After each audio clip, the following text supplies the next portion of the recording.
রিস্কাটা দেখো। হ্যাঁ, এই, তোর রিক্সা তুই দেখ। এক মিনিট, আপনি কি কোনো কারণে আমাকে তুই তুকারি করে বলছেন? তোর সাথে কি আপনি আপনি সার করে কথা বলতে হবে? আমি ভিতরে যাব, আমাকে যেতে দেন। পাড়া দেয় নাই? ও এখন কি ফোন নাম্বার নিবি? এই জন্য আছে ম্যাডাম, একটু সাহায্য করেন, হেল্প করেন, টাকা লাগবে, পয়সা লাগবে, গরিব মানুষ অসহায়। আমি ভিতরে যাব, আমাকে যেতে দিতে হবে। পৃথিবীর কেউ আমাকে আটকে রাখতে পারবে না, আমি ভিতরে যাব। এই, ভিতরে যাবি মানে?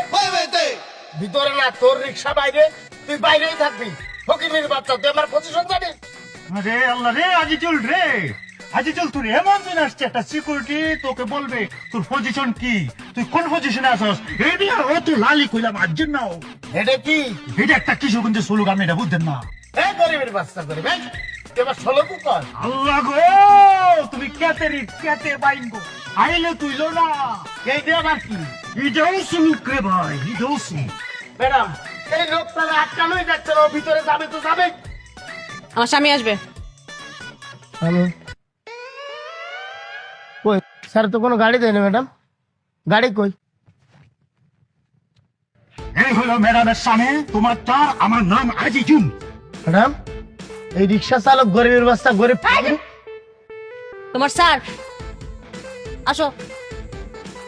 যান ভিতরে যান।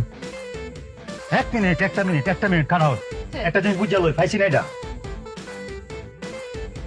তোমার ম্যাডাম ঢুকার সময় তুমি ম্যাডামকে একটা লম্বা করে জিনিস দিছো, যেটা আমি পাই নাই।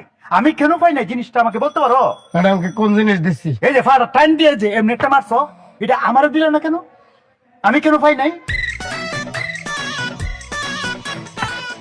আরে বাস, আমি কই আর মারছো কই সে জিনিসটা? ভাই আমি হেন শুয়ে থাকো। তোর